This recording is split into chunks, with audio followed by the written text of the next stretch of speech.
Hi all, iPlus training സൊല്യൂഷൻസിൻ്റെ പുതിയൊരു ക്ലാസ്സിലേക്ക് സ്വാഗതം.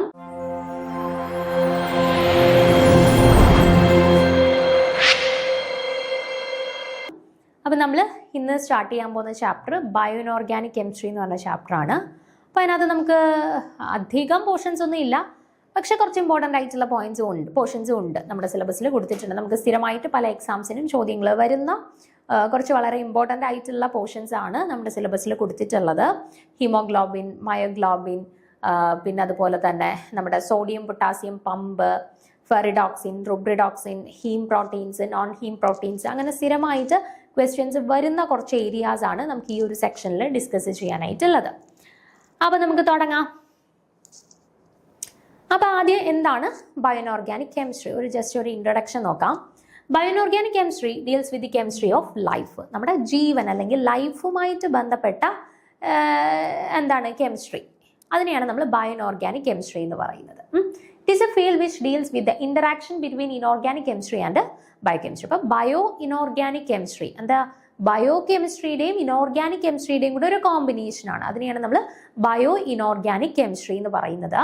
Inorganic molecules including the metal ions and coordination compounds are necessary for life in many organisms as they function in the transport of molecules and are a key components of enzymes.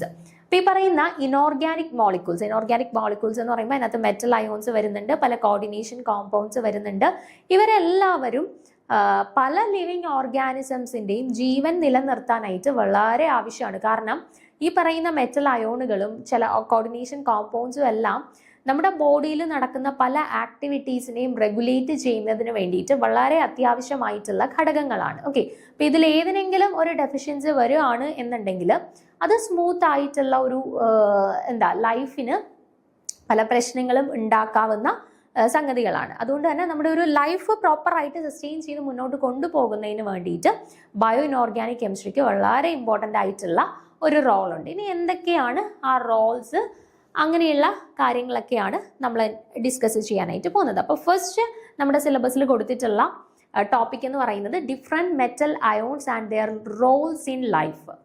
അതായത് നമ്മുടെ ജീവൻ നിലനിർത്തണമെങ്കിൽ നമുക്ക് പല metal ions നമ്മുടെ ബോഡിയിൽ ആവശ്യമായിട്ടുണ്ട്, അല്ലേ? ഇപ്പം നമുക്കറിയാം നമ്മുടെ എല്ലിനും പല്ലിനും ഒക്കെ നല്ല ശക്തി തരണം എന്നുണ്ടെങ്കിൽ നമ്മുടെ ബോഡിയിൽ ആവശ്യത്തിന് കാൽഷ്യം വേണം, അല്ലേ? അതുപോലെ തന്നെ നമുക്ക് വിളർച്ചയൊക്കെ വരുന്ന സമയത്ത് അയൺ കുറഞ്ഞിട്ടാണെന്ന് പറയാം, അല്ലേ? അപ്പം നമുക്ക് നല്ല ആരോഗ്യമായിട്ട് ഓടിച്ചാടി നടക്കണം എന്നുണ്ടെങ്കിൽ നമുക്ക് പ്രോപ്പറായിട്ട് നമ്മുടെ ശരീരത്തിൽ അയൺ ഉണ്ടാവണം. അപ്പം പല മെറ്റൽസിനും നമ്മുടെ ബോഡിയിൽ പല ഫങ്ഷൻസ് ആണുള്ളത്. അപ്പോൾ ഈ മെറ്റൽസ് എല്ലാം കൃത്യമായിട്ടുള്ള അളവിൽ നമ്മുടെ ബോഡിയിൽ ഉണ്ട് എങ്കിൽ മാത്രമേ ബോഡിയിൽ നടക്കുന്ന എല്ലാ ആക്ടിവിറ്റീസും പ്രോപ്പറായിട്ട് മുന്നോട്ട് കൊണ്ടുപോകാനായിട്ട് നമുക്ക് സാധിക്കുകയുള്ളൂ. അപ്പോൾ പ്രധാനപ്പെട്ട കുറച്ച് മെറ്റൽസും അവരുടെ ഉപയോഗങ്ങൾ, റോൾ എന്തൊക്കെയാണ്, നമ്മുടെ ബോഡിയിലുള്ള റോൾസ് എന്തൊക്കെയാണ് എന്നുള്ളത് നോക്കാം. First calcium, Ca2+ ions. എന്താണ്? ഞാൻ തൊട്ട് മുന്നേ കൂടി പറഞ്ഞതേ ഉള്ളൂ. പല്ലിനും എല്ലിനും ഒക്കെ ബലം നൽകാനായിട്ട് സഹായിക്കുന്നത് എന്താണ്? Ca2+ അയോൺസ് ആണ് കേട്ടോ. പല്ലിനും എല്ലിനും ഒക്കെ ബലം നൽകാനായിട്ട് സഹായിക്കുന്നതാണ് Ca2+ അല്ലെങ്കിൽ കാൽഷ്യം അയോൺസ് എന്ന് പറയുന്നത്.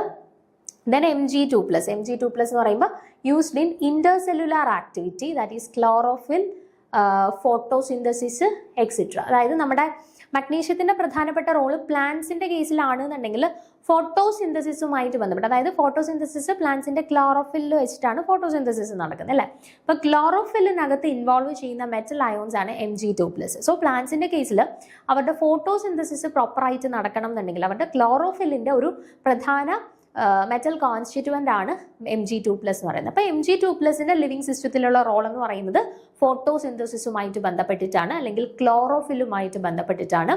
അതുപോലെ തന്നെ ഇൻട്രാ സെല്ലുലാർ ആക്ടിവിറ്റീസും പ്രോപ്പറായിട്ട് നടക്കണം എന്നുണ്ടെങ്കിൽ മഗ്നീഷ്യം ആവശ്യമാണ്. ഓക്കെ, അടുത്ത അയൺ. Fe2+ എവിടെയാണ് പ്രസന്റ് ആയിട്ടുള്ളത്? നമ്മുടെ ബ്ലഡിലെ ഹീമോഗ്ലോബിൻ, അല്ലേ? ഹീമോഗ്ലോബിനകത്തുള്ള മെറ്റൽ കോൺസ്റ്റിറ്റ്യൂവൻ്റ് ആണ് അയൺ എന്ന് പറയുന്നത്, Fe എന്ന് പറയുന്നത്. Fe2+, Fe3+ ആയിട്ടും നമ്മുടെ ബോഡിയിൽ എക്സിസ്റ്റ് ചെയ്യുന്നുണ്ട്. +2 ഓക്സിഡേഷൻ സ്റ്റേറ്റിലും +3 ഓക്സിഡേഷൻ സ്റ്റേറ്റിലും. ഓക്കെ, അപ്പോൾ ഈ അയണിന്റെ ഫംഗ്ഷൻ എന്താണ്? നമ്മുടെ ബ്ലഡിലുള്ള ഹീമോഗ്ലോബിനിലാണ് അയണിന്റെ പ്രസൻസ് ഉള്ളത്.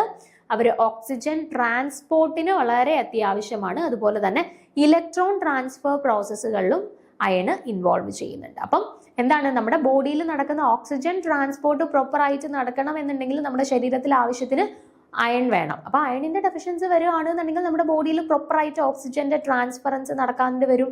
അപ്പം നമ്മുടെ ബോഡിയിലെ ഫങ്ഷൻസ് എല്ലാം മൊത്തത്തിൽ താളം തെറ്റും അല്ലേ.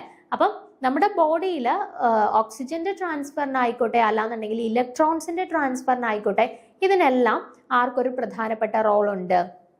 അയണിന് പ്രധാനപ്പെട്ട റോളുണ്ട്. ഓക്കെ, അടുത്തത് കോപ്പർ. Cu2+ നമ്മുടെ എൻസൈംസിലൊക്കെ കോഫാക്ടറായിട്ട് ആക്ട് ചെയ്യുന്നുണ്ട്. അതുപോലെ തന്നെ അയണിനെ പോലെ ഇലക്ട്രോൺ ട്രാൻസ്ഫർ പ്രോസസ്സിലൊക്കെ ഫംഗ്ഷൻ ചെയ്യുന്ന ഒരു മെറ്റലാണ് കോപ്പർ എന്ന് പറയുന്നത്. ദെൻ Zn2+ നമ്മുടെ എൻസൈംസിനകത്തൊക്കെയുള്ള പ്രധാനപ്പെട്ട ഒരു കോഫാക്ടറാണ് കേട്ടോ. എൻസൈംസിനകത്തൊക്കെ നമ്മുടെ ബോഡിയിൽ നടക്കുന്ന പല ആക്ടിവിറ്റീസിനെയും റെഗുലേറ്റ് ചെയ്യുന്നത് പല എൻസൈംസ് ആണ്. നമ്മുടെ ഒരു നാച്ചുറൽ കാറ്റലിസ്റ്റ് അല്ലെ ഒരു ബയോളജിക്കൽ കാറ്റലിസ്റ്റ് ആയിട്ടാണ് എൻസൈമുകളെ അറിയപ്പെടുന്നത്. അതായത് നമ്മുടെ ബോഡിയിൽ നടക്കുന്ന പല ആക്ടിവിറ്റീസിനെയും കാറ്റലൈസ് ചെയ്യുന്നവരാണ് എൻസൈമുകൾ. അപ്പോൾ ആ ഒരു എൻസൈമിനകത്തുള്ള കോഫാക്ടർ ആയിട്ടാണ് Zn2+ പ്രധാനമായിട്ടും നമ്മുടെ ശരീരത്തിൽ പ്രവർത്തിക്കുന്നത്. ദെൻ Cobalt3+ നമ്മുടെ വിറ്റാമിൻ B12 പ്രസന്റ് ആയിട്ടുള്ള മെറ്റല. അത് കുറേ പ്രാവശ്യം പല എക്സാംസിന് ചോദിച്ചിട്ടുള്ളതാണ്. വിറ്റാമിൻ B12 പ്രസന്റ് ആയിട്ടുള്ള മെറ്റൽ ഏതാണ് എന്നുള്ള ചോദ്യം. ഏതാണ്? കൊബാൾട്ട് ആണ് കേട്ടോ. കൊബാൾട്ടിൻ +3 ഓക്സിഡേഷൻ സ്റ്റേറ്റ് ആണ്. ദെൻ സോഡിയം പൊട്ടാസ്യം നമ്മൾ കേട്ടിട്ടുണ്ടല്ലേ. ചിലർക്ക് ഇപ്പം പെട്ടെന്ന് ഓർമ്മ നഷ്ടപ്പെടുന്നത്, ചിലപ്പം നാക്കൊക്കെ കുഴയുന്നത് പോലെയൊക്കെ ഫീൽ ചെയ്യും. അപ്പം ഹോസ്പിറ്റലിൽ കൊണ്ടുപോകുമ്പോൾ പറയുന്നത് സോഡിയം കുറഞ്ഞത് അല്ലെ പൊട്ടാസ്യം കുറഞ്ഞാന്നൊക്കെ പറയും അല്ലേ. അപ്പം നമ്മുടെ ബോഡി ബാലൻസ് കൃത്യമായിട്ട് മെയിൻറ്റെയിൻ ചെയ്യണം എന്നുണ്ടെങ്കിൽ, അല്ലെങ്കിൽ നമ്മുടെ ബോഡിയിലുള്ള ഫ്ലൂയിഡ്സിന്റെ ബാലൻസ് അല്ലെങ്കിൽ വാട്ടർ ബാലൻസ് ഇതെല്ലാം കൃത്യമായിട്ട് മെയിൻറ്റെയിൻ ചെയ്യുന്നതിന് വേണ്ടിയിട്ട് സോഡിയം പൊട്ടാസ്യം വളരെ അത്യാവശ്യമാണ്. സോഡിയം പൊട്ടാസ്യം പമ്പൊക്കെ നിങ്ങൾ പഠിച്ചിട്ടുണ്ട് അല്ലേ. അപ്പോൾ ഈ സോഡിയം പൊട്ടാസ്യം പമ്പ് നമ്മുടെ ഈ വാട്ടർ ബാലൻസ് ഫ്ലൂയിഡ് ബാലൻസ് ഇതിനെല്ലാം വളരെ അത്യന്താപേക്ഷിതമായിട്ടുള്ള 2 മെറ്റൽ അയോൺസ് ആണ്. ഓക്കെ, അപ്പോൾ ഈ പറയുന്ന മെറ്റൽ അയോൺസും അവരുടെ റോളുകളും ഒന്ന് നോട്ട് ചെയ്ത് വെച്ചേക്കാം. കാൽഷ്യം പല്ലിൻ്റെയും എല്ലിൻ്റെയൊക്കെ ഫോർമേഷനുമായിട്ട് ബന്ധപ്പെട്ട്, മഗ്നീഷ്യം ഫോട്ടോസിന്തസിസുമായിട്ട് ബന്ധപ്പെട്ട്, അതുപോലെ പല ഇൻട്രാ സെല്ലുലാർ ആക്ടിവിറ്റീസുമായിട്ട് ബന്ധപ്പെട്ട്, അതുപോലെ ക്ലോറോഫില്ലിൽ പ്രസന്റ് ആയിട്ടുള്ള മെറ്റൽ ഏതാണെന്ന് ചോദിച്ചാൽ മഗ്നീഷ്യമാണ്. ദെൻ അയൺ എന്താണ്? നമ്മുടെ ഹീമോഗ്ലോബിനകത്ത് പ്രസന്റ് ആയിട്ടുള്ള മെറ്റൽ അയോൺ ആണ് അയൺ എന്ന് പറയുന്നത്. അവർ ഓക്സിജൻ ട്രാൻസ്ഫർ പ്രോസസ്സിൽ ഇൻവോൾവ് ചെയ്യുന്നുണ്ട്. അതുപോലെ തന്നെ ഇലക്ട്രോൺ ട്രാൻസ്ഫർ പ്രോസസ്സുകളിലും ഇൻവോൾവ് ചെയ്യുന്നുണ്ട്. ഓക്കെ, അടുത്ത Cu2+. കോപ്പർ എന്താണ്? ഇലക്ട്രോൺ ട്രാൻസ്ഫർ പ്രോസസ്സുകളിൽ ഇൻവോൾവ് ചെയ്യുന്നുണ്ട്. അതുപോലെ തന്നെ പല എൻസൈംസിലും കോഫാക്ടറായിട്ട് പ്രവർത്തിക്കുന്നുണ്ട്. ഓക്കെ, അടുത്ത സിങ്ക് എന്താണ്? പല എൻസൈംസിന്റെയും കോഫാക്ടറായിട്ട് പ്രവർത്തിക്കുന്നവരാണ്. ദെൻ കൊബാൾട്ട് എന്താണ്? നമ്മുടെ വിറ്റാമിൻ B12 വരുന്ന മേജർ മെറ്റൽ കോൺസ്റ്റിറ്റ്യൂവന്റ്. അത് ചോദിക്കുന്നതാണ്. വിറ്റാമിൻ B12 പ്രസന്റ് ആയിട്ടുള്ള മെറ്റൽ ഏതാണെന്ന് ചോദിച്ചു കഴിഞ്ഞാൽ കൊബാൾട്ട് ആണ്. ഓക്കെ, അടുത്ത സോഡിയം പൊട്ടാസ്യം എന്താണ്? നമ്മുടെ വാട്ടർ ലെവല് അല്ലെന്നുണ്ടെങ്കിൽ നമ്മുടെ ബോഡിയിലെ ഫ്ലൂയിഡ് ലെവൽസ് ഇതിനെയൊക്കെ മെയിൻറ്റെയിൻ ചെയ്യാനായിട്ട് ഹെൽപ്പ് ചെയ്യുന്നതാണ് സോഡിയവും പൊട്ടാസ്യവും. ഓക്കെ, അടുത്തത് classification of elements according to their action in biological systems. ഇനി നമ്മുടെ ബോഡിയിൽ ഇപ്പം നമ്മുടെ മനുഷ്യ ശരീരത്തിലെന്നല്ല, ലിവിങ് ഓർഗാനിസം, അതായത് ഇപ്പോൾ പ്ലാന്റ്സിൻ്റെ ബോഡിയിലായിക്കോട്ടെ മറ്റ് ജീവജാലങ്ങളുടെ ബോഡിയിലായിക്കോട്ടെ ഉള്ള ഈ പറയുന്ന മെറ്റൽസ് അല്ലെങ്കിൽ എലമെന്റ്സിനെ നമുക്ക് അവരുടെ ബയോളജിക്കൽ സിസ്റ്റത്തിനകത്തുള്ള അവരുടെ ഫങ്ഷൻസ് എന്താണ് അല്ലെങ്കിൽ അവരുടെ ആക്ടിവിറ്റീസ് എന്താണ് അതിനെ ബേസ് ചെയ്തിട്ട് നമുക്ക് ക്ലാസിഫൈ ചെയ്യാനായിട്ട് പറ്റും. അപ്പം എങ്ങനെയൊക്കെയാണെന്ന് നോക്കിക്കേ. According to the action in biological system, elements are mainly classified into 4 and they are essential elements, trace elements, non-essential elements and toxic elements. അപ്പം നമ്മുടെ ബയോളജിക്കൽ സിസ്റ്റംസിൽ ഓരോ എലമെന്റ്സിൻ്റെയും ജോലികൾ വ്യത്യസ്തമായിട്ടുള്ള ജോലികളാണ്. ഓരോരുത്തരും വ്യത്യസ്ത തരത്തിലുള്ള ബയോളജിക്കൽ ആക്ടിവിറ്റീസ് ആണ് നമ്മുടെ ബോഡിയിൽ ചെയ്യുന്നത്. ഓക്കെ, അപ്പം അതിൻ്റെ എല്ലാം അടിസ്ഥാനത്തിൽ ഈ പറയുന്നത് നമ്മുടെ ഒരു ബയോളജിക്കൽ സിസ്റ്റത്തിനകത്ത് പ്രസന്റ് ആയിട്ടുള്ള എലമെന്റുകളെ 4ആയിട്ട് നമ്മൾ ക്ലാസിഫൈ ചെയ്തിട്ടുണ്ട്. എന്തൊക്കെയാണ്? എസെൻഷ്യൽ എലമെന്റ്സ് ഉണ്ട്, നോൺ എസെൻഷ്യൽ എലമെന്റ്സ് ഉണ്ട്, ട്രേസ് എലമെന്റ്സ് ഉണ്ട്, അതുപോലെ തന്നെ ടോക്സിക് എലമെന്റ്സ് ഉണ്ട് കേട്ടോ. ഇങ്ങനെ 4ആയിട്ട് ഈ പറയുന്ന എലമെന്റുകളെ ക്ലാസിഫൈ ചെയ്തിട്ടുണ്ട്. ഇനി ഓരോന്ന് എന്താണെന്ന് നോക്കിക്കേ. Essential elements are absolutely essential or necessary four life processes. അതായത് എസെൻഷ്യൽ എലമെന്റ്സ് എന്ന് പറഞ്ഞാൽ നമ്മുടെ ലൈഫ് പ്രോസസ്സ് ഒക്കെ പ്രോപ്പറായിട്ട് നടന്നു പോകണം എന്നുണ്ടെങ്കിൽ ഇവരുണ്ടായേ തീരുള്ളൂ. ഓക്കെ, ഇവരുണ്ടെങ്കിൽ മാത്രമേ നമ്മുടെ ലൈഫ് പ്രോസസ്സ് പ്രോപ്പറായിട്ട് മുന്നോട്ട് പോവുകയുള്ളൂ. അത്രയ്ക്ക് എസെൻഷ്യൽ ആയിട്ടുള്ള ആളുകളെയാണ് നമ്മൾ എസെൻഷ്യൽ എലമെന്റ്സ് എന്ന് പറയുന്നത്. അതിനകത്ത് ഉൾപ്പെടുന്നതാണ് നമ്മുടെ oxygen, carbon, hydrogen, nitrogen, phosphorus, sodium, potassium, magnesium, calcium. ഇതെല്ലാം ഈ പറയുന്ന എസെൻഷ്യൽ എലമെന്റ്സിന്റെ കാറ്റഗറിയിൽ വരുന്നതാണ്. ഓക്കെ, അടുത്ത ട്രേസ് എലമെന്റ്സ്. ട്രേസ് എലമെന്റ്സിന്റെ പ്രത്യേകത നമ്മുടെ ലൈഫ് പ്രോസസ് ഒക്കെ മുന്നോട്ട് കൊണ്ടുപോകണമെങ്കിൽ ഇവർ ആവശ്യമാണ്. പക്ഷേ വളരെ ചെറിയ എമൗണ്ടിൽ മതി ഇവരെ. ഓക്കെ, മറ്റേ എസെൻഷ്യൽ എലമെന്റ്സിനെ സംബന്ധിച്ചിടത്തോളം എന്താണ്, നമ്മുടെ ബോഡി ആക്ടിവിറ്റീസ് എല്ലാം സസ്റ്റെയിൻ ചെയ്ത് കൊണ്ടുപോകണമെങ്കിൽ അവരെ ആവശ്യമാണ്. അതുപോലെ തന്നെ വലിയ അളവിൽ അവരെ നമ്മുടെ ശരീരത്തിന് ആവശ്യമായിട്ടുണ്ട്. ഹയർ കോൺസെൻട്രേഷനിൽ നമ്മുടെ ബോഡിയിൽ അവരെ ആവശ്യമായിട്ട് വരുന്നുണ്ട്. അതേസമയം ട്രേസ് എലമെന്റ്സ് എന്ന് പറഞ്ഞാൽ നമ്മുടെ ബോഡിയിൽ അത്യാവശ്യമാണ്. പല ബോഡി ആക്ടിവിറ്റീസ് നടക്കണമെന്നുണ്ടെങ്കിൽ ട്രേസ് എലമെന്റ്സ് വേണം. പക്ഷെ വളരെ കുറഞ്ഞ അളവിൽ അവരുടെ അളവുള്ളൂ, നമ്മുടെ ബോഡിക്ക് ആവശ്യമുള്ളൂ. അങ്ങനെയുള്ള എലമെന്റ്സിനെയാണ് നമ്മൾ ട്രേസ് എലമെന്റ്സ് എന്ന് പറയുന്നത്. എക്സാമ്പിൾ ആയിട്ട് iron, copper, iodine, zinc, manganese, cobalt, molybdenum, ഇതൊക്കെ ഈ പറയുന്ന ട്രേസ് എലമെന്റ്സിന്റെ കാറ്റഗറിയിൽ വരുന്ന എക്സാമ്പിൾസ് ആണ്. അടുത്തത് non essential elements. Non essential elements means നമ്മുടെ ബോഡിയിൽ അത്ര അത്യാവശ്യമല്ല, നോട്ട് എസെൻഷ്യൽ ആണ്. Okay, if they are absent other elements may serve the same function. അതായത് ഇപ്പം അഥവാ ഇനിയിപ്പോൾ നമ്മുടെ ബോഡിയിൽ ഇവരുടെ എന്തെങ്കിലും ഡെഫിഷ്യൻസി അനുഭവപ്പെടുന്നുണ്ട് എങ്കിൽ പോലും വലിയ പ്രശ്നമില്ല, മറ്റ് എലമെന്റ്സ് അതങ്ങ് കോമ്പൻസേറ്റ് ചെയ്തോളൂ. ഓക്കെ, അപ്പൊ അങ്ങനെയുള്ളവരെയാണ് നോൺ എസെൻഷ്യൽ എലമെന്റ്സ് എന്ന് പറയുന്നത്. ഇപ്പൊ എക്സാമ്പിൾ ആയിട്ട് പറയുകയാണെങ്കിൽ അലൂമിനിയം, സ്ട്രോൺഷ്യം, ബേരിയം, ടിന്ന്, ഇതൊക്കെ എന്താണ് നമ്മുടെ ബോഡിയിൽ അത്ര ആവശ്യമില്ല. അവരിപ്പോൾ ഇല്ല എന്നുണ്ടെങ്കിൽ പോലും മറ്റ് പല എലമെന്റ്സ് ഇവരുടെ ഡ്യൂട്ടീസ് ചെയ്തോളും. അപ്പൊ അങ്ങനെയുള്ളവരാണ് നോൺ എസെൻഷ്യൽ എലമെന്റ്സ് എന്ന് പറയുന്നത്. Then toxic elements. Toxic elements എന്ന് പറഞ്ഞാൽ എന്താണ്, നാച്ചുറലി അല്ലെങ്കിൽ ബയോളജിക്കലി നടക്കുന്ന പല ഫങ്ഷൻസിനെയും കയറി ഇന്റർഫിയർ ചെയ്യുന്ന ആളുകൾ. ഓക്കെ, ബയോളജിക്കലി നടക്കുന്ന പല പ്രോസസ്സുകളെയും ഇന്റർഫിയർ ചെയ്യുന്ന ആളുകളെയാണ് നമ്മൾ എന്തെന്ന് വിളിക്കുക, ടോക്സിക് എലമെന്റ്സ് എന്ന് വിളിക്കുക. കേട്ടോ, ടോക്സിക് എലമെന്റ്സ് എന്ന് വിളിക്കുക. കാഡ്മിയം, ലെഡ്, മെർക്കുറി ഒക്കെ അതിന്റെ എക്സാമ്പിൾ ആയിട്ട് വരും. ഇത് നമ്മുടെ ശരീരത്തിലേക്ക് കടന്നു കഴിഞ്ഞാൽ നമ്മുടെ ബോഡിയിൽ നേരെ ചൊവ്വേ പ്രവർത്തിച്ചുകൊണ്ടിരിക്കുന്ന പല എലമെന്റ്സിന്റെയും ആക്ടിവിറ്റീസിനെ ഇവർ തടസ്സം ചെയ്യുന്നു. അതുപോലെ നമ്മുടെ പല ബോഡി പ്രവർത്തനങ്ങളും പ്രോപ്പറായിട്ട് നടക്കാണ്ട് വരും. കേട്ടോ, അപ്പൊ അത്തരത്തിലുള്ള എലമെന്റ്സിനെയാണ് ടോക്സിക് എലമെന്റ്സ് എന്ന് പറയുന്നത്. അപ്പൊ എന്താണ് എസെൻഷ്യൽ എലമെന്റ്സ്, എന്താണ് നോൺ എസെൻഷ്യൽ എലമെന്റ്സ്, എന്താണ് ട്രേസ് എലമെന്റ്സ്, എന്താണ് ടോക്സിക് എലമെന്റ്സ്, ഇത് മനസ്സിലാക്കിയിരിക്കുക. അതുപോലെ ഓരോ കാറ്റഗറിയിലും വരുന്ന എക്സാമ്പിൾസിനെയും നോക്കി വെച്ചിരിക്കുക. ഓക്കെ ആണേ. അടുത്തത് metal ions present in biological systems. ഇനി ബയോളജിക്കൽ സിസ്റ്റംസിൽ പ്രസന്റ് ആയിട്ടുള്ള ഓരോ മെറ്റൽ അയോൺസും അതുപോലെ തന്നെ ആ മെറ്റൽ അയോൺസ് പ്രസന്റ് ആയിട്ടുള്ള എന്താണ് പല സിസ്റ്റംസും ഒക്കെയാണ് ഇനി അടുത്തതായിട്ട് നമ്മൾ ഡിസ്കസ് ചെയ്യാനായിട്ട് പോകുന്നത്. അപ്പോൾ നോക്കുക, metal ions are fundamental elements for maintenance of plants, animals and humans. നമുക്കറിയാം, ഇപ്പോൾ പ്ലാന്റ്സിൻ്റെ ആയിക്കോട്ടെ, ആനിമൽസിൻ്റെ ആയിക്കോട്ടെ, ഹ്യൂമൻസിൻ്റെ ആയിക്കോട്ടെ, ജീവനുള്ള ഏതൊരു വസ്തുക്കളുടെയും ബയോളജിക്കൽ ആക്ടിവിറ്റീസ് അല്ലെങ്കിൽ ലൈഫ് പ്രോസസ്സ് പ്രോപ്പറായിട്ട് മുന്നോട്ട് കൊണ്ടുപോകണം എന്നുണ്ടെങ്കിൽ എന്താവശ്യമാണ്, മെറ്റൽ അയോൺസ് വളരെ അത്യാവശ്യമാണ്. They are essential for the maintenance of life and their absence may cause growth disorders. അപ്പം നമ്മുടെ ബയോളജിക്കൽ ആക്ടിവിറ്റീസ് എല്ലാം പ്രോപ്പറായിട്ട് മുന്നോട്ട് കൊണ്ടുപോകണം എന്നുണ്ടെങ്കിൽ നിശ്ചിത അളവിൽ ഇവരെല്ലാം ബോഡിയിൽ പ്രസന്റ് ആയിട്ടുണ്ടായിരിക്കണം.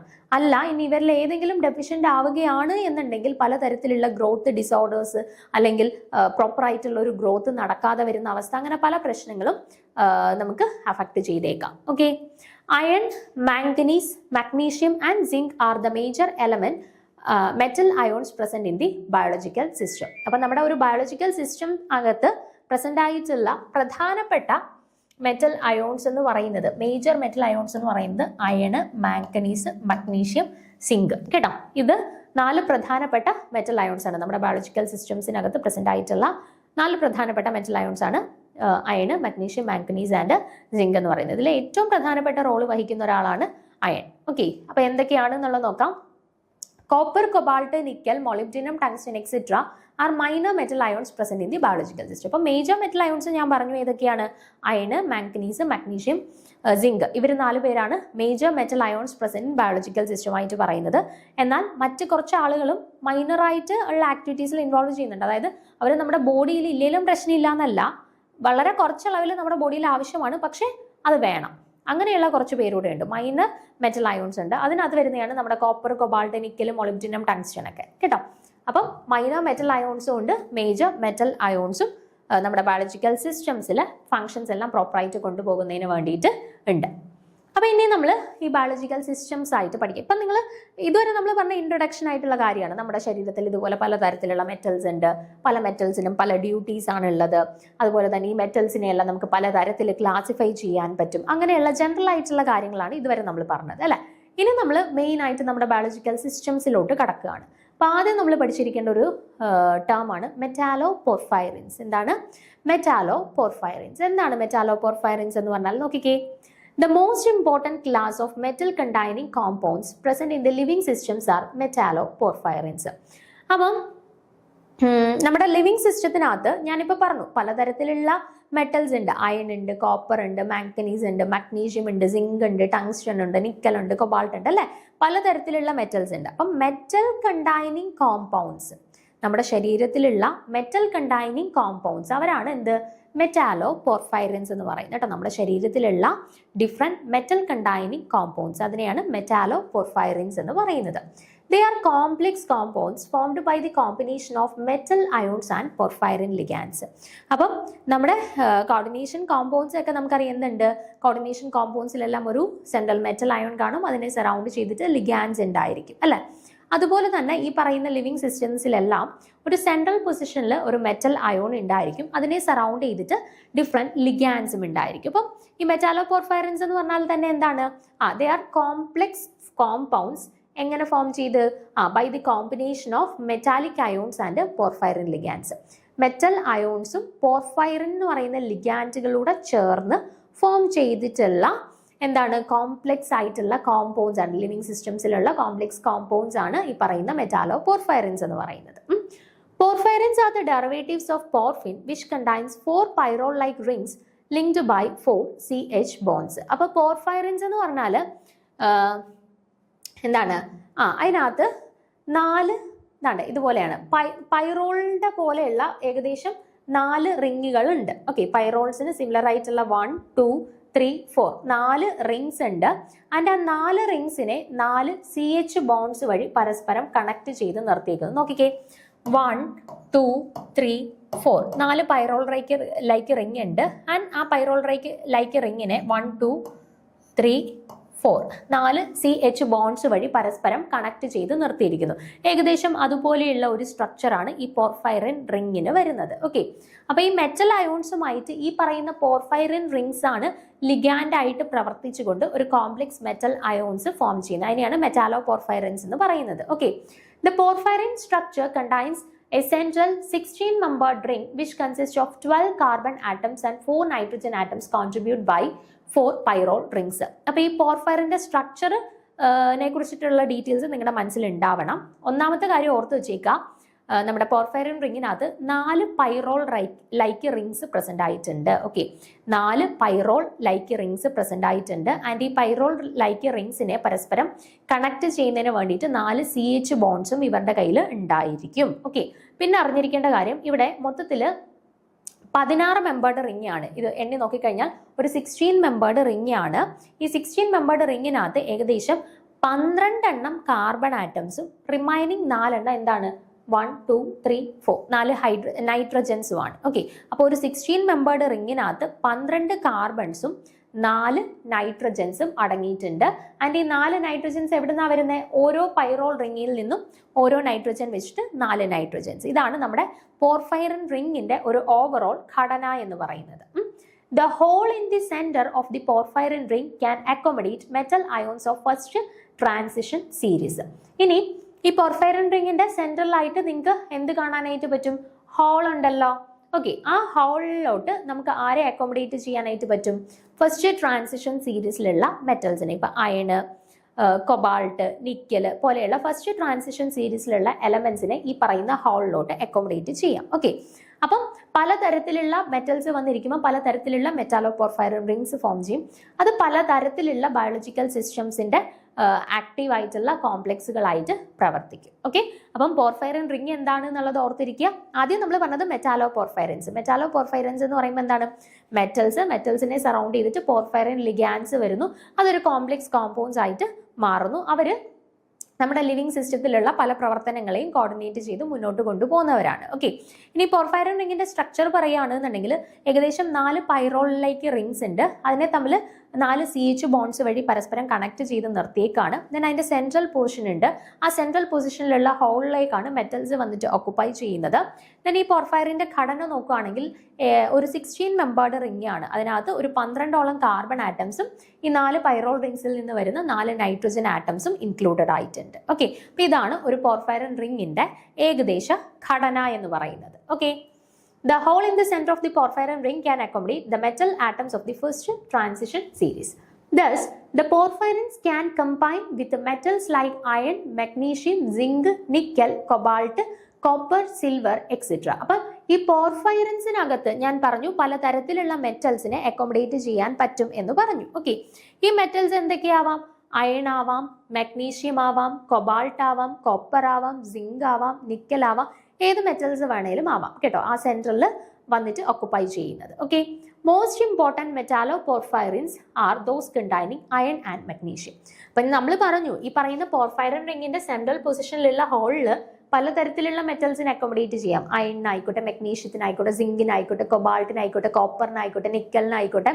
എന്നിരുന്നാൽ പോലും മോസ്റ്റ് ഒരു എടുത്തു പറയത്തക്ക കോമ്പിനേഷൻ എന്ന് പറയുന്നത്, അല്ലെങ്കിൽ മെറ്റാലോ പോർഫൈറിൻസിന്റെ കൂട്ടത്തിൽ ഏറ്റവും എടുത്ത് പറയത്തക്ക രണ്ട് കോമ്പിനേഷൻ എന്ന് പറയുന്നത് ഈ പോർഫൈറിൻ റിങ്ങിനകത്ത് ഒന്നെങ്കിൽ അയൺ അല്ലെന്നുണ്ടെങ്കിൽ മഗ്നീഷ്യം വരുന്ന സ്ട്രക്ചേഴ്സ് ആണ് ഏറ്റവും ഇമ്പോർട്ടൻ്റ് ആയിട്ട് വരുന്ന രണ്ട് മെറ്റാലോ പോർഫൈറിൻസ് എന്ന് പറയുന്നത്. The central metallic ion is bound to 4 nitrogen atoms of the 4 pyrrole rings by 2 covalent bonds and 2 coordinate bonds. നമ്മൾ പറഞ്ഞായിരുന്നു ഈ സെൻട്രൽ പൊസിഷനിലുള്ള ഈ പോർഫൈറിൻ റിങ്ങിന്റെ സെൻട്രൽ പൊസിഷനിലുള്ള ആ ഒരു ഹോളിലേക്കാണ് മെറ്റൽ അയോൺസ്, ഇപ്പോൾ അയൺ ആയിക്കോട്ടെ അല്ലെങ്കിൽ മഗ്നീഷ്യം ആയിക്കോട്ടെ, മെറ്റൽ അയോൺസ് വന്നിട്ട് ഓക്കുപ്പൈ ചെയ്യുന്നതെന്ന് പറഞ്ഞു. ഓക്കെ, അങ്ങനെ ഈ മെറ്റൽ അയോൺസ് ഈ പോർഫൈറിൻ റിങ്ങിന്റെ സെൻട്രൽ പൊസിഷനിൽ വന്നിട്ട് ഓക്കുപ്പൈ ചെയ്യുന്ന സമയത്ത് 2 കോവാലന്റ് ബോൺസ് വഴിയും 2 കോർഡിനേറ്റ് ബോൺസ് വഴിയുമാണ് ഇവരെ പരസ്പരം കണക്ട് ചെയ്തിട്ടുള്ളത്. ഓക്കെ, 2 കോവാലന്റ് ബോണ്ടുകൾ വഴിയും 2 കോർഡിനേറ്റ് ബോണ്ടുകൾ വഴിയുമാണ് ഈ പറയുന്ന മെറ്റലിനെ പോർഫൈറിൻ ലിഗാൻഡുമായിട്ട് പരസ്പരം ചേർത്ത് അല്ലെങ്കിൽ കണക്ട് ചെയ്ത് നിർത്തിയിരിക്കുന്നത്. Okay, the order of the stability of the complexes of porphyrins with the +2 metal ions is Ni2 plus Cu2 plus CO2 plus Fe2 plus Zn2 അതായത് order of stability of complexes of porphyrins. ഈ porphyrin റിങ്ങിനകത്ത് ഞാൻ പറഞ്ഞു പലതരത്തിലുള്ള മെറ്റൽസിന് വന്നിട്ട് ആ സെൻട്രലിലെ ഹോളിൽ accommodate ചെയ്യാമെന്ന് പറഞ്ഞു. ഓക്കെ, അതിപ്പോൾ നിക്കൽ ആയിക്കോട്ടെ, കോപ്പർ ആയിക്കോട്ടെ, കൊബാൾട്ട് ആയിക്കോട്ടെ, അയൺ ആയിക്കോട്ടെ, സിങ്ക് ആയിക്കോട്ടെ, പല മെറ്റൽസും ഇൻ +2 ഓക്സിഡേഷൻ സ്റ്റേറ്റിലുള്ള പല മെറ്റൽസിനും ആ സെൻട്രൽ പൊസിഷനിൽ, അതായത് നമ്മുടെ ഫസ്റ്റ് ട്രാൻസിഷൻ സീരീസിൽ ഉൾപ്പെടുന്ന പല മെറ്റൽസിനും ആ പറയുന്ന ഹോളിൽ വന്നിട്ട് പ്രോപ്പറായിട്ട് ഓക്കുപ്പൈ ചെയ്യാനായിട്ട് പറ്റും. ഓക്കെ, ഇനി അതിൻ്റെ സ്റ്റെബിലിറ്റിയുടെ ഓർഡർ ആണ് പറഞ്ഞിട്ടുള്ളത്. ഏറ്റവും സ്റ്റേബിൾ ആയിട്ടുള്ള മെറ്റൽ പോർഫൈറിൻ റിങ്സ് ഫോം ചെയ്യുന്നത് അവിടെ Ni2+, nickel in +2 oxidation state വന്ന് ഓക്കുപ്പൈ ചെയ്യുമ്പോഴാണ് ഏറ്റവും സ്റ്റേബിൾ ആയിട്ടുള്ള മെറ്റൽ പോർഫൈറിൻ റിങ്സ് ഫോം ചെയ്യുന്നത്. Then Cu2+, then CO2+, then Fe2+ and then Zn2+. ഈ ഓർഡറിലാണ് അവരുടെ സ്റ്റെബിലിറ്റി മാറുന്നത് കേട്ടോ. നിക്കൽ വന്നിട്ട് നടുക്കിരിക്കുന്ന സമയത്താണ് ഏറ്റവും കൂടുതൽ സ്റ്റേബിൾ ആയിട്ടുള്ള മെറ്റൽ പോർഫൈറിൻ റിങ് ഫോം ചെയ്യുന്നത്.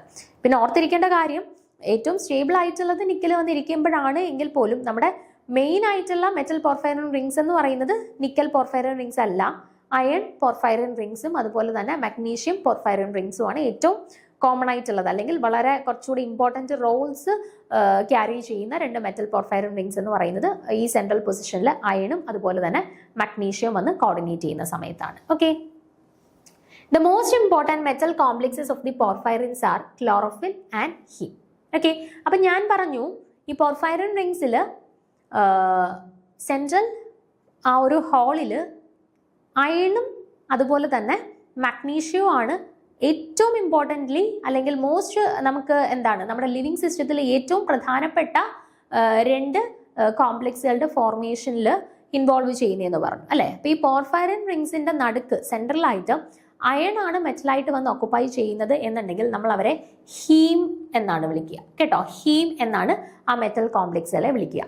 ഇനി അയണല്ല, പകരം മഗ്നീഷ്യം ആണ് ആ സെൻട്രൽ ഹോളിൽ വന്നിട്ട് ഓക്കുപ്പൈ ചെയ്യുന്നെങ്കിൽ ആ സ്ട്രക്ചറിനെ നമ്മൾ ക്ലോറോഫിൽ എന്നും പറയും കേട്ടോ. അപ്പോൾ ഈ പോർഫൈറിൻ റിങ്ങിന്റെ സെൻട്രൽ പൊസിഷനിലായിട്ട് മഗ്നീഷ്യം വന്നിരിക്കുന്ന സ്ട്രക്ചർ ക്ലോറോഫിലും, ആൻഡ് ഈ പറയുന്ന പോർഫൈറിൻ റിങ്സിന്റെ സെൻട്രൽ പൊസിഷനിലായിട്ട് അയൺ ആണ് ഓക്കുപ്പൈ ചെയ്യുന്നതെങ്കിൽ ആ മെറ്റൽ കോംപ്ലക്സുകളെ നമ്മൾ ഹീം എന്നും വിളിക്കും. ഓക്കെ, അപ്പോൾ ഇത്രയും കാര്യങ്ങൾ ക്ലിയർ ആണല്ലോ, ഡൗട്ടൊന്നും ഇല്ല ഇത്രയും കാര്യങ്ങളിൽ. പിന്നെ നമ്മൾ ക്ലോറോഫിലേക്ക് കടക്കുകയാണ്. അപ്പം ഫസ്റ്റ് ഇൻട്രൊഡക്ഷൻ പോലെ നമ്മുടെ ബയോഓർഗാനിക് കെമിസ്ട്രിയിൽ ഇനി അങ്ങോട്ട് നമ്മൾ വരുമ്പോൾ മെറ്റാലോ പോർഫൈറിൻ റിങ്സ് എന്ന് പറയും. അപ്പോൾ ഇനി നിങ്ങൾക്ക് ഡൗട്ട് ഉണ്ടാവത്തില്ലല്ലോ എന്താണ് മെറ്റാലോ പോർഫൈറിൻ റിങ്സ് എന്ന് പറയുന്നത്. ആ പോർഫൈറിൻ റിങ് എന്താണെന്നുള്ളത് അറിയണം. അതിൻ്റെ നടുക്കോട്ട് ഒരു മെറ്റലും കൂടെ വരുമ്പോൾ ഒരു മെറ്റൽ ലിഗാൻഡ് സിസ്റ്റമായിട്ട് മാറും. അതിനെയാണ് മെറ്റാലോ പോർഫൈറിൻസ് എന്ന് പറയുന്നത്. ദെൻ ആ പോർഫൈറിൻ റിങ്ങുകളുടെ പ്രത്യേകത ഓർത്ത് വെച്ചേക്കുക. സെൻട്രൽ പൊസിഷനിൽ ഏതൊക്കെ മെറ്റൽസ് വരാം എന്നുള്ളത് ഓർത്ത് വെച്ചേക്കുക. ഏതൊക്കെ മെറ്റൽസ് വരുന്ന സമയത്ത് ഏതൊക്കെ കോംപ്ലക്സുകളായിട്ടാണ് അത് കൺവേർട്ട് ചെയ്യപ്പെടുന്നത് എന്നുള്ളതും ഓർത്തിരിക്കുക. ഓക്കെ, പിന്നെ നമുക്ക് ക്ലോറോഫില്ലോട്ട് കിടക്കാം. Chlorophyll is the green colouring matter of leaves and green stems. നമുക്കറിയാം അല്ലേ, നമ്മുടെ സസ്യങ്ങൾക്കെല്ലാം പച്ച നിറം നൽകാൻ സഹായിക്കുന്ന ഒരു പിഗ്മെന്റ്സ് ആണ് എന്ത് ക്ലോറോഫിൽസ് എന്ന് പറയുന്നത്. Okay, it is present in the chloroplast of the സെല്ലിലുള്ള പ്ലാന്റ് സെൽസിലുള്ള ക്ലോറോപ്ലാസ്റ്റിലാണ് ഈ പറയുന്ന ക്ലോറോഫിൽ പ്രസന്റ് ആയിട്ടുള്ളത്. It is a complex of Mg2+ with porphyrin. ഞാൻ നേരത്തെ തൊട്ട് മുന്നേ നമ്മൾ പറഞ്ഞിട്ടുണ്ടായിരുന്നു എന്താണ്, നമ്മുടെ പോർഫൈറിൻ റിങ്ങിന്റെ സെന്ററിലുള്ള ഒരു ഹോളിലേക്ക് മെറ്റലായിട്ട് ആര് വന്നിരിക്കുന്ന സമയത്ത് മഗ്നീഷ്യം Mg2+ വന്ന് ഓക്കുപ്പൈ ചെയ്യുന്ന സമയത്താണ് നമ്മൾ അവരെ ക്ലോറോഫിൽ എന്ന് പറയുക. ഓക്കെ, അപ്പൊ ക്ലോറോഫിലിനകത്ത് എന്തുണ്ട്, പോർഫൈറിൻ റിംഗ് ഉണ്ട്. ആ പോർഫൈറിൻ റിങ്ങിന്റെ സെന്ററിൽ വരുന്ന ആ ഒരു ഹോളില് മഗ്നീഷ്യം Mg2+ അയോൺസ് ആണ് അവിടെ പ്രസന്റ് ആയിട്ട് ഉള്ളത്. Okay, Mg2+ is the center of the porphyrin ring and it is bounded to 4 nitrogen atoms. അപ്പോൾ നിങ്ങളൊന്ന് ചിന്തിച്ച് നോക്കിക്കേ, ഈ പോർഫൈറിൻ റിങ്ങിന്റെ സ്ട്രക്ചർ നിങ്ങളുടെ മനസ്സിലുണ്ട്. അതിന്റെ ആ ഒരു സെൻട്രൽ പൊസിഷനിലോട്ടുള്ള ആ ഒരു ഹോളിലേക്കാണ് Mg2+ അയോൺസ് വന്നിട്ട് ഓക്കുപ്പൈ ചെയ്യുന്നത്. ആ Mg2+ അയോൺസിനെ അപ്പോൾ സറൗണ്ട് ചെയ്ത് എന്തുണ്ടായിരിക്കും? നമുക്കറിയാം നമ്മുടെ പോർഫൈറിൻ റിങ്സിനകത്ത് 4 പൈറോൾ ലൈക്ക് റിങ്സ് ഉണ്ട്, അതിനകത്ത് 4 നൈട്രജൻസ് ഉണ്ട് അല്ലെ. അപ്പൊ ഈ സെൻട്രൽ പൊസിഷനിൽ വന്നിട്ടുള്ള Mg2+ അയോൺസിനെ സറൗണ്ട് ചെയ്ത് ആരുണ്ടായിരിക്കും? 4 നൈട്രജൻസ് ഉണ്ടായിരിക്കും അല്ലെ. 4 പൈറോൾ റിങ്സിൽ നിന്നുള്ള 4 നൈട്രജൻസ് പ്രസന്റ് ആയിട്ടുണ്ടായിരിക്കും. അതാ പറഞ്ഞേക്കുന്നത് Mg2+ is the center of the porphyrin ring and it is bounded to 4 nitrogen atoms. Okay, it is essential for photosynthesis. നമ്മുടെ ഫോട്ടോസിന്തസിസ് പ്ലാന്റ്സിൽ നടക്കുന്ന ഫോട്ടോസിന്തസിസ് പ്രോപ്പർ ആയിട്ട് ക്യാരിഡ് ഔട്ട് ചെയ്യണം എന്നുണ്ടെങ്കിൽ എന്തുണ്ടായേ പറ്റുള്ളൂ? ക്ലോറോഫിൽ ഉണ്ടെങ്കിൽ മാത്രമേ സാധിക്കുകയുള്ളൂ. Okay, in the green plants it is the chlorophyll which absorbs the light energy in the visible region അല്ലെ. അപ്പൊ നമുക്കറിയാം ഫോട്ടോസിന്തസിസ് നടക്കണം എന്നുണ്ടെങ്കിൽ ഈ ക്ലോറോഫിൽ വെച്ചിട്ടാണ് നടക്കുന്നത്. സൺലൈറ്റും വാട്ടറും എല്ലാം പ്രോപ്പറായിട്ട് ലഭിച്ചെങ്കിൽ മാത്രമേ ഫോട്ടോസിന്തസിസ് പ്രോപ്പറായിട്ട് നടന്ന് പ്ലാന്റ്സിന്റെ ഫുഡ് പ്രിപ്പറേഷൻ ആയിക്കോട്ടെ അവരുടെ റെസ്പിറേഷൻ ആയിക്കോട്ടെ എല്ലാം പ്രോപ്പറായിട്ട് നടക്കുകയുള്ളൂ അല്ലെ. അപ്പം എന്താ പറഞ്ഞത്, ഗ്രീൻ പ്ലാന്റ്സിന്റെ കേസിൽ it is the chlorophyll which absorbs the light energy from the visible region. അപ്പൊ സൺലൈറ്റിന്റെ പ്രസൻസിലാണ് ഫോട്ടോസിന്തസിസ് നടക്കുന്നത്. ഈ സൺലൈറ്റിനെ അബ്സോർബ് ചെയ്ത് എടുക്കുന്നത് ആരാണ് ഫോട്ടോസിന്തസിസിന്റെ ടൈമിൽ? ഈ ക്ലോറോഫിൽ ആണ്. എന്നുവെച്ചാണ് ഇവരുടെ ഫോട്ടോസിന്തസിസ് കാര്യങ്ങളെല്ലാം പ്രോപ്പറായിട്ട് മുന്നോട്ട് പോകുന്നത്.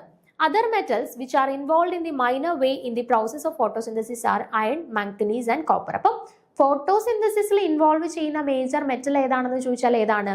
നമുക്കറിയാം മഗ്നീഷ്യം ആണ്. കാരണം ക്ലോറോഫിലിന്റെ മെറ്റൽ പോർഫൈറിൻ റിങ്ങിന്റെ സെൻട്രലായിട്ട് വരുന്നത് ആരാണ്? Mg2+ അയോൺസ് ആണ്. അപ്പം ഫോട്ടോസിന്തസിസിൽ പ്രധാനമായിട്ട് ഇൻവോൾവ് ചെയ്യുന്ന മെറ്റൽ അയോൺ ചോദിച്ചു കഴിഞ്ഞാൽ മഗ്നീഷ്യം ആണ്. ഇനി ഇത് കൂടാണ്ട് കുറച്ച് മെറ്റൽ അയോൺസ് മൈനർ എമൗണ്ടിൽ നമ്മുടെ ഫോട്ടോസിന്തസിസ് ഇൻവോൾവ് ചെയ്യുന്നുണ്ട്. അതാരൊക്കെയാണ്? അയൺ ഉണ്ട്, മാംഗനീസ് ഉണ്ട്, കോപ്പർ ഉണ്ട്. ഇവരെയൊക്കെ മൈനർ അമൗണ്ട്സിൽ അല്ലെങ്കിൽ വളരെ കുറച്ച് പെർസെൻറ്റേജിൽ നമ്മുടെ ഫോട്ടോസിന്തസിസ് പ്രോപ്പറായിട്ട് കൊണ്ടുപോകാനായിട്ട് അത്യാവശ്യമായിട്ട് ഉള്ളവരാണ്. ഓക്കെ, അപ്പം ക്ലോറോഫിലുമായിട്ട് ബന്ധപ്പെട്ട് പ്രധാനപ്പെട്ട പോയിന്റ്സ് ഇത്രയാണ്. നിങ്ങൾ ഓർത്തിരിക്കേണ്ട ഇത്രയേ ഉള്ളൂ. ക്ലോറോഫിലിനകത്ത് ഒരു മെറ്റൽ പോർഫൈറിൻ റിംഗ് ഉണ്ട്. ആ പോർഫൈറിൻ റിങ്ങിന്റെ സെൻട്രലായിട്ട് വരുന്ന മെറ്റൽ അയോൺ എന്ന് പറയുന്നത് മഗ്നീഷ്യം ആണ് ഇൻ +2 ഓക്സിഡേഷൻ സ്റ്റേറ്റ്. ദെൻ അതിനെ സറൗണ്ട് ചെയ്തിട്ട് നമ്മുടെ പോർഫൈറിൻ റിംഗ്, ആ പോർഫൈറിൻ റിങ്ങിനകത്ത് 4 പൈറോൾ റിങ്സ് ഉണ്ട്. 4 പൈറോൾ റിങ്സിൽ 4 നൈട്രജൻസ് ഉണ്ട് അല്ലെ. അപ്പോൾ ഈ മെറ്റലിനെ സറൗണ്ട് ചെയ്ത് 4 നൈട്രജൻ ആറ്റംസ് ഉണ്ട്. ദെൻ ഈ ക്ലോറോഫിലാണ് സൺലൈറ്റിനെ അബ്സോർബ് ചെയ്ത് ഫോട്ടോസിന്തസിസ് പ്രോപ്പറായിട്ട് കൊണ്ടുപോകുന്നത്. അപ്പോൾ ഈ ക്ലോറോഫിൽ പ്ലാന്റ്സിൽ ഉണ്ട് എങ്കിൽ മാത്രമേ അവരുടെ ഫോട്ടോസിന്തസിസ് ആയിക്കോട്ടെ അല്ലെങ്കിൽ അവരുടെ ബയോളജിക്കൽ ആക്ടിവിറ്റീസ് ആയിക്കോട്ടെ എല്ലാം പ്രോപ്പറായിട്ട് മുന്നോട്ട് കൊണ്ടുപോകാനായിട്ട് സാധിക്കുകയുള്ളൂ. ഓക്കെ, അപ്പോൾ ക്ലോറോഫിൽ നമ്മൾ ഡിസ്കസ് ചെയ്തു. ഇനി ഇതിന്റെ ബേസിസിൽ നമുക്ക് ഫോട്ടോസിന്തസിസ് ഡീറ്റെയിൽ ആയിട്ട് പറയാനുണ്ട്. എങ്ങനെയാണ് ബയോളജിക്കൽ സിസ്റ്റംസിന്റെ കേസിൽ ഈ പറയുന്ന ക്ലോറോഫിലിന്റെ സഹായത്തോടു കൂടി അവരുടെ ഫോട്ടോസിന്തസിസ് കാര്യങ്ങൾ, അതുമായിട്ട് ഇൻവോൾവ് ചെയ്യുന്ന മെറ്റൽ അയോൺസ് ഏതൊക്കെയാണ്, അല്ലെങ്കിൽ അതുമായിട്ട് ബന്ധപ്പെട്ട് നടക്കുന്ന വിവിധ തരത്തിലുള്ള പ്രോസസ്സുകൾ കാര്യങ്ങളൊക്കെ ഉണ്ട്. അത് നമുക്ക് ഡീറ്റെയിൽ ആയിട്ട് അടുത്ത ക്ലാസ്സിൽ ഡിസ്കസ് ചെയ്യാം. Okay, thank you.